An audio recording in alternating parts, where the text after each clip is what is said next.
Bonjour YouTube, je suis Sébastien et voici mon portail en acier et en bois que j'ai fabriqué moi-même et qu'ensuite j'ai motorisé avec une motorisation cam. Le portail est construit en tube de 40 par 2 pour ce qui est le cadre et les horizontaux, les 4, ainsi que le côté caché du cadre, idem de l'autre côté. Et les barreaux sont en 30. À la base il y avait des barreaux aussi au milieu, on les a remplacés par ce bardage horizontal pour coordonner avec l'orange bûche et le local poubelle qu'on a fait. Ça n'a pas affecté la structure du tout, il se porte toujours très bien. En termes de poids, c'est assez équivalent. Le bordel pèse dans les 300 kg. Il s'ouvre sans aucun souci, il fait 3 mètres de haut, hein. C'est pas du petit portail. Vous pouvez le voir s'ouvrir. Il y a cette longue barre ancienne dont on a remis une fixation au cas où, à la base, quand le portail n'était pas motorisé. Maintenant qu'il est motorisé, on n'en a plus vraiment besoin, mais on la garde pour le principe. En bas, j'ai mis deux petits bouts de tube de 30 qui servent d'arrêtoir contre la pierre qui est là, puisqu'elle est là depuis la nuit des temps, on la garde. Il y a évidemment les cellules de sécurité.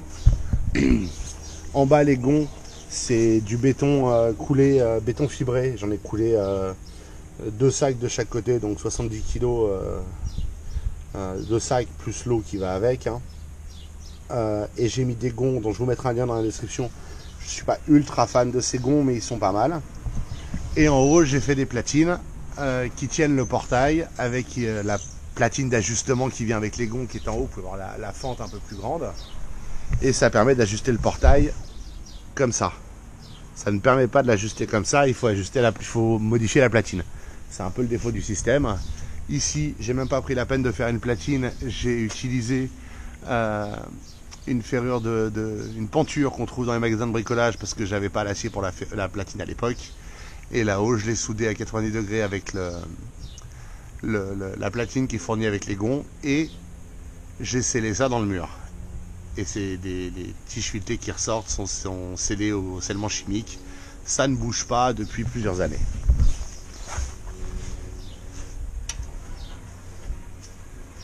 Le voilà qui se referme automatiquement, merci cam. Vous pouvez voir les vérins qui sont fixés donc sur cette barre horizontale.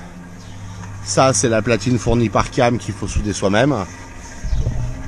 Ça aussi c'est la platine fournie par cam. Ça c'est moi qui l'ai faite, c'est de l'acier de 8 mm.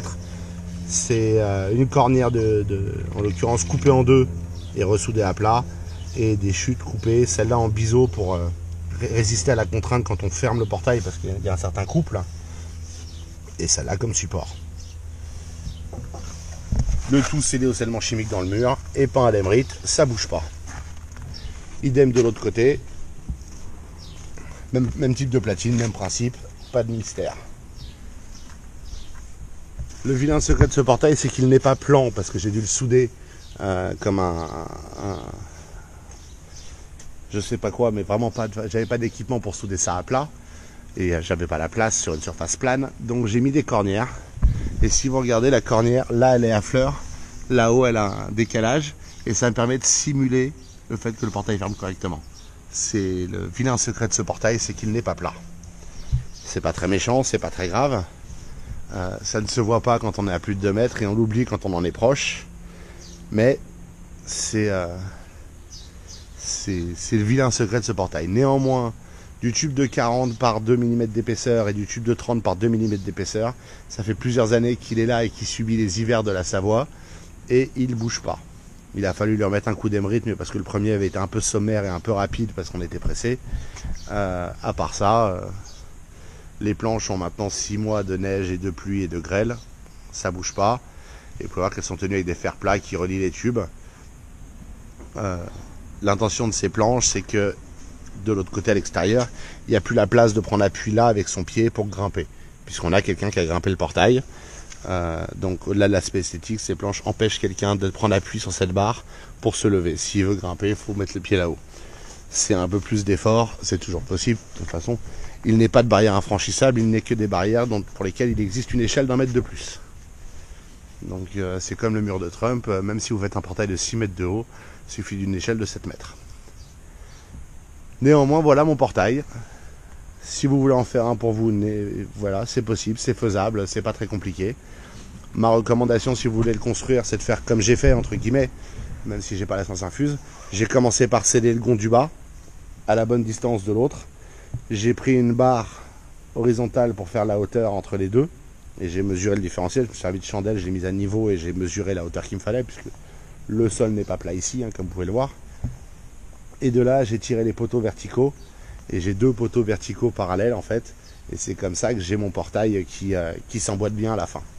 Et j'ai fait le portail plus large que l'ouverture, en partie parce que c'était ce qui était souhaité, et en partie parce que ça me permet, quand il s'ouvre, de ne pas empiéter sur l'ouverture. Au lieu d'être dans l'ouverture, on a 2,90 m d'ouverture, je crois, quelque chose comme ça.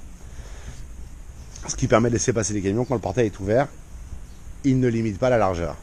Et le dernier point, c'est que j'avais déjà un vieux portail en place.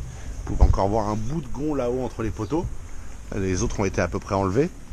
Et le principe de ce portail, c'est que comme je l'ai fait moi, je l'ai fait sur des week-ends. Et j'ai mis les gonds de manière à pouvoir laisser l'ancien portail en place le temps de finir le nouveau. Et en une journée, j'ai démonté l'ancien et j'ai monté le nouveau.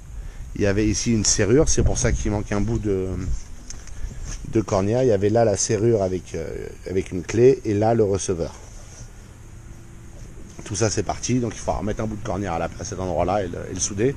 C'est pas grave, c'est un projet pour plus tard, c'est pas très gênant encore une fois. Après un peu d'utilisation, on oublie complètement ces petits détails.